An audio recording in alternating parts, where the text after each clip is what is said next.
Appreciate Lee inviting me. Hopefully I got a couple things to talk about that you'll find of interest.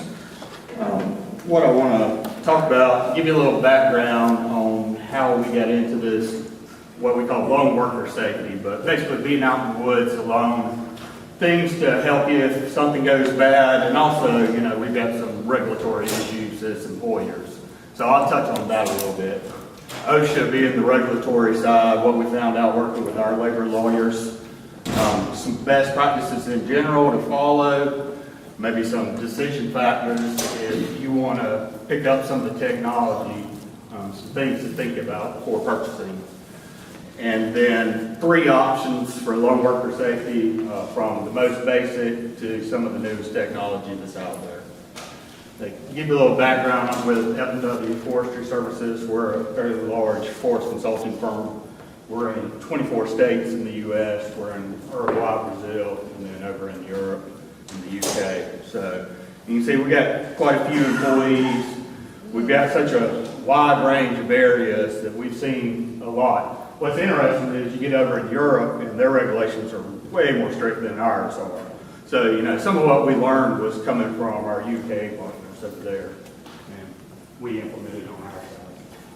All right, just to shortly hit the regulatory side, OSHA has guidelines for a lot of industries.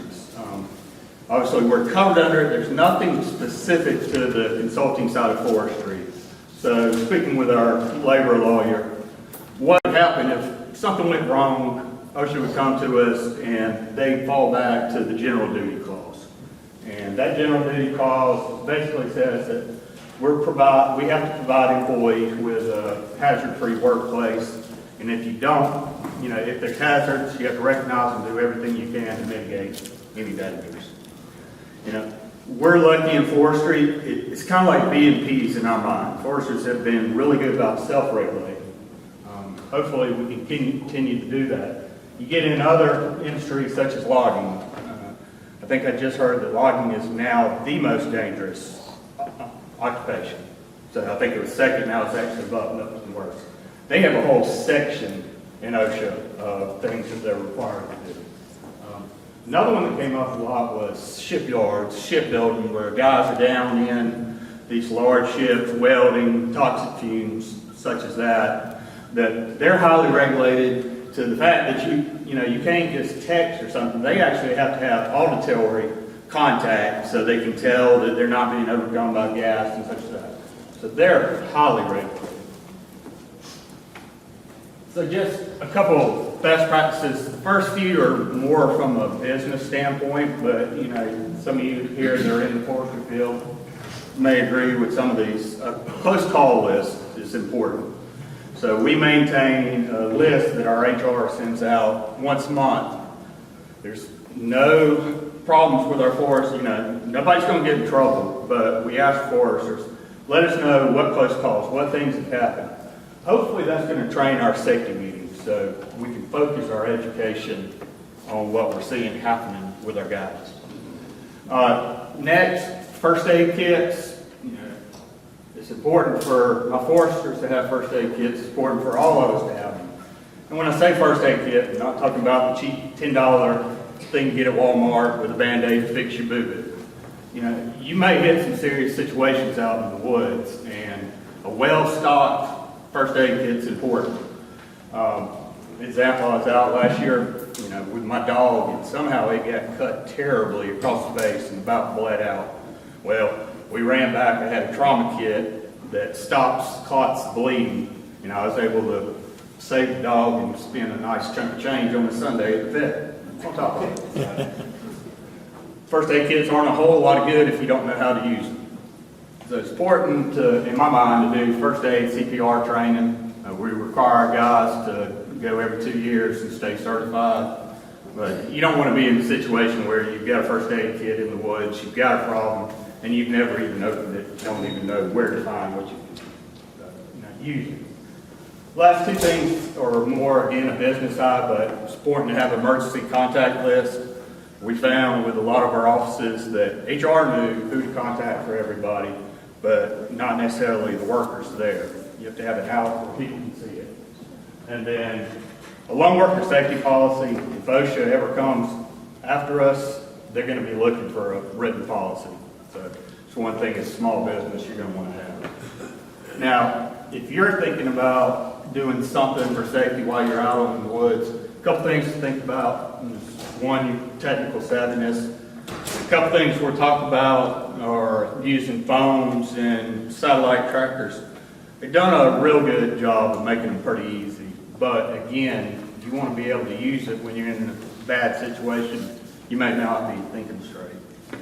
Cell coverage. So quick question. How many people here feel confident they have good solid cell coverage on their land? Very few. Interesting. Less. So we did a survey in our company and about 33% of the workers said they felt comfortable their phones were. I bet you I didn't even see 25% here. That, unfortunately, that phone still is not a good thing to depend on. There's some apps, we'll talk about it, and if you feel you got good coverage and use them, otherwise, these satellite trackers are pretty neat deals. Privacy concerns. I think I just read where Facebook is about to be sued for $5 billion for privacy. When we started mentioning little devices that track our foresters, they weren't real happy. We're not trying to spot them. We want something to help them if they're a problem. But privacy concerns are a huge deal these days, so we have to be mindful of that. All right, so I just want to speak about 3 different options. The one is the most basic that I bet everybody uses anyway in some shape or form. Then next, touch on some location sharing apps that are out there. They're free, you can use them. And then finally, go a little more in detail into these satellite messenger devices. All right, the buddy check-in, I think we've been using this since the beginning of time. It's basically, with our guys, this is the minimum that they have to maintain. So you need to check in before you leave for the day and after you're back for the day.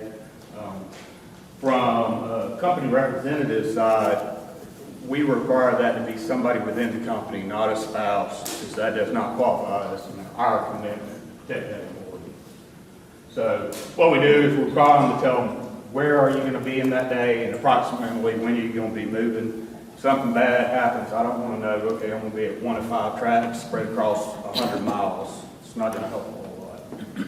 And, you know, surprisingly, you talk to guys, some of them before we instituted this said, yeah, I sent an email at the beginning of the week telling them where I'm going to work for the week. Well, several years ago, there was one of the large industries, a guy went out at the end of the day to check on something, fell in an old well, dropped down 20 some odd foot. They found him, luckily, the next day after about 24 hours, but only because a co-worker said, I bet he went out here to check. They went, found his truck, and found him down in the hole. Probably all y'all have instances of something like that happen, or close calls that could have easily gone south.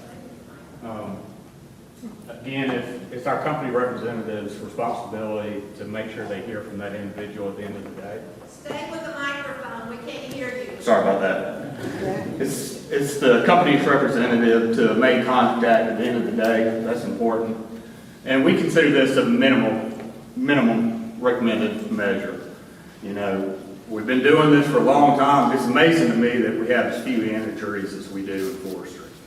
But low probability, high consequence. It can turn out bad.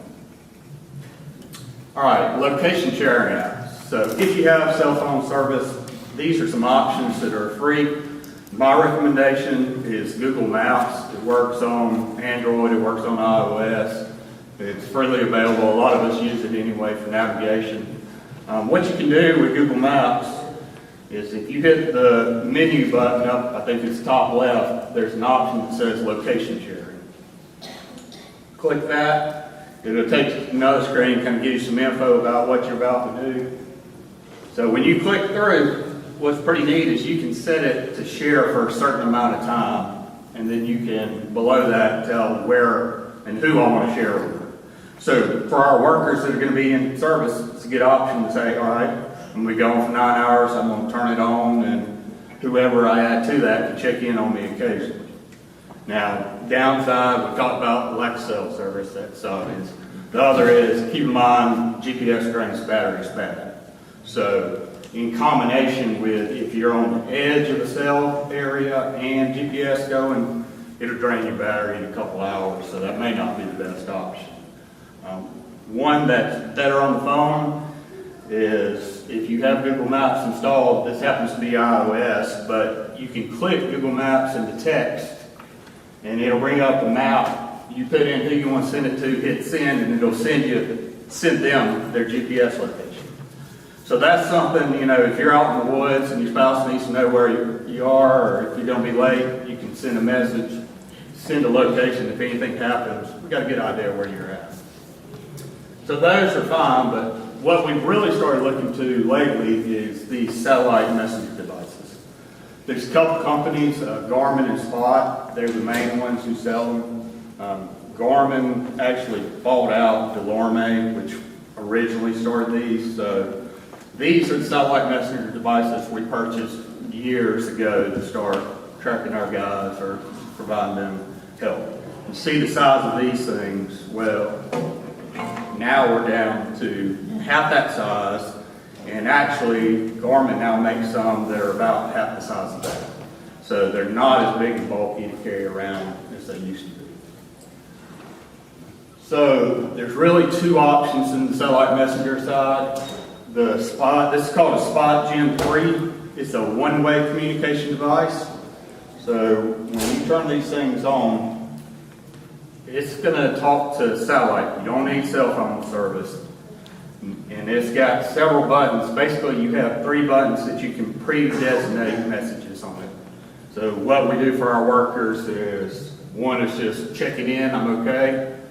2 is, hey, I'm fine, but I'm going to be late. And then 3 is, I got a problem, please come to the location. Well, these are set up to send to as many emails or phone numbers as you want. So when you hit that, it's going to send it to the satellite and transmit it to everybody on your contact list. So it's a really good way to send them a predefined message as well as the location you're at. The next step up is the two-way communication devices. So this is an example of a two-way. It's a little bit bigger, so it does everything the small Gen 3 does, but it also allows you to receive messages back. So they can text and say, head your way, be there in 30 minutes. All that's going through satellite, so you're not dealing with any of the issues that you have with cell phone. Coverage is great, unless you've got property over in Asia and down in Australia, you can do the two-way messaging, which is the blue. So these things work everywhere now. It's really nice. And they also have an SOS function. So every one of them's got some form of an SOS. This, when you hit the SOS, that's bringing the cavalry. So that's not just contacting your people, that's going to a central monitoring location. They're going to contact local law enforcement, fire, search and rescue, and they're going to send them to the location that you've pinged from. They'll also call the 2 primary contacts. So, you know, that's in a dire strait, they're coming. That's also something you don't want your kids hitting, because they say they can charge you about 25 grand if it's a false call and they end up sending out a bunch of folks to come get you. But I don't know that you put a price on it if you're in a bad situation. So again, quite helpful there. Personal and corporate plans, so pricing, you're looking at about $150 for one of these units, and I think it's around $15 a month monitoring. These are about $250 and maybe $20 a month monitoring. The thing I didn't mention is there's actually a tracking button on here too, so if you want somebody to know everywhere you're going, you hit tracking and it'll send them a point every 10 minutes, I think, so they can actually follow the pattern. From a business side, they also offer corporate plans where it can be managed at one location. And then there's some other benefits about you can geo-fence where if they go outside a certain area, it lets you know. So, you know, there's other uses for it too, such as vehicle tracking if you're worried about employees going over shit. So we found these really helpful. not gonna say we hadn't had pushbacks, and it's because foresters don't like people knowing exactly what they're doing at what time, but, you know, we try to get it through. We're worried about safety, we're not tracking. Great, thank you.